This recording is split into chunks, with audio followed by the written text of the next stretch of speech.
Hello दोस्तों, केना छी अहाँ सब। अहाँ सबके स्वागत करै छी एक और नया ब्लॉग में। तो चलू आइ के ब्लॉग में अहाँ सबके देखाबे जा रहल छी दूध वाला भांग के ठंडाई केना बनायल जाइ छै। केना की बनायल जाइ छै हम सब बना लेलू। हमर दोस्त सब बना लेने रहे, ओहिके बाद फोन केलकै आबै बना लेने छियै तो एकर स्वाद चखी कनिक। तो बना लेने छलिए। ओहिके बाद फिर हम एलू तो ओहिमे हम की देखायब, तैयो चलू देखियो हम अहाँके मुँहसँ सब चीज बता दै छी की केना छै से।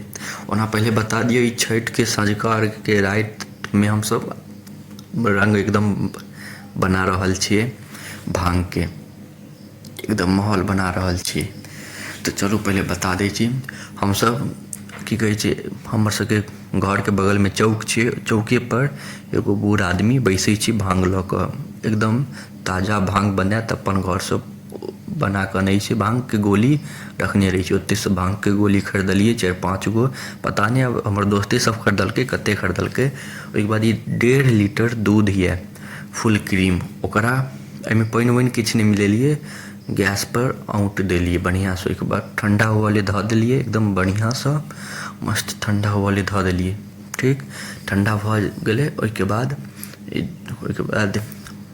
की कहै छै, दूध में बढ़िया से भांग मिला लेलिए, एकदम पीस के मतलब भांग के बढ़िया से एहिमे धऽ देलिए। ओहिके बाद वो 5 रुपया 10 रुपया वाला नहीं अबैया पैकेट, जाहिमे सब रंग के मसाला रहै छै, नारियल रहत, बादाम रहत, किशमिश रहत, एहन रंग के नहीं अबैया जाहिमे सौंफ सब देखै छी ऊपर में।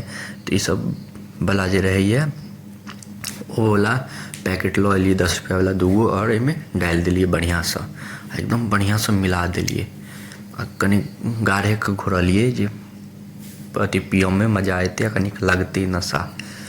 तो एहिमे चीनी नहीं देलिए हम सब, एहिमे चीनी विनी नहीं देलिए। चीनी देबै तऽ कनिक कम नशा लागत, तो चीनी हम सब नहीं देलिए। अगर अहाँ सबके कनिक कम नशा लगाबऽके यऽ तहन एहिमे चीनी डालि देबै। हम सब चीनी नहीं देलिए, ओनाही एकदम गाढ़। एहिमे कनिक पतला लगैत हैत लेकिन भयंकर गाढ़ छलै। हम सब 3 आदमी में ही खत्म केलिए 1.5 लीटर। खूब भयंकर मस्त बनलैए। देखियो कते मस्त लागि रहल छै, एकदम नारियल वारियल सब देल। आ रात छलै, छत पर छलै, घर में ककरो नहीं बतेलिए, परिवार से छुपा के सब केलिए। तो ई तऽ केनाहू कऽ लेलिए। ओहिके बाद ई दूध केना उठेलिए हम सब अथी पर, ईंटा वीटा सब जोड़ि के ओहि पर। बर्तन तऽ केनाहू लऽ एलिए घर, रात में छत पर एलिए। आब ई बनि गेलै। ओहिके बाद गिलास लाबऽ के बेर एलै, तऽ गिलास लऽ कऽ ऊपर एबै, सब जागल छलै। परिवार के लोग सब देखते कते गिलास लऽ कऽ कहाँ जाइ छै, तब गिलासे आननाइ मुश्किल भऽ गेलै। तऽ गिलास आननाइए मुश्किल भऽ गेलै, कहाँ से गिलास आनिए। देखियो ई अथी के टुकड़ी सब, की कहै छै ओकरा, नारियल के।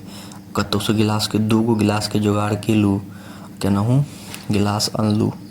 तऽ देखियो एगो ई छोटकी गिलास भेल, ताबत दोसर गोटा के देलिए।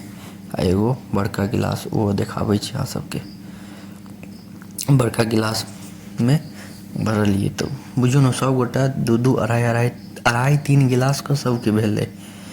तो बढ़िया से एकदम पिलिए, अब मजा आबि गेलै पी कऽ।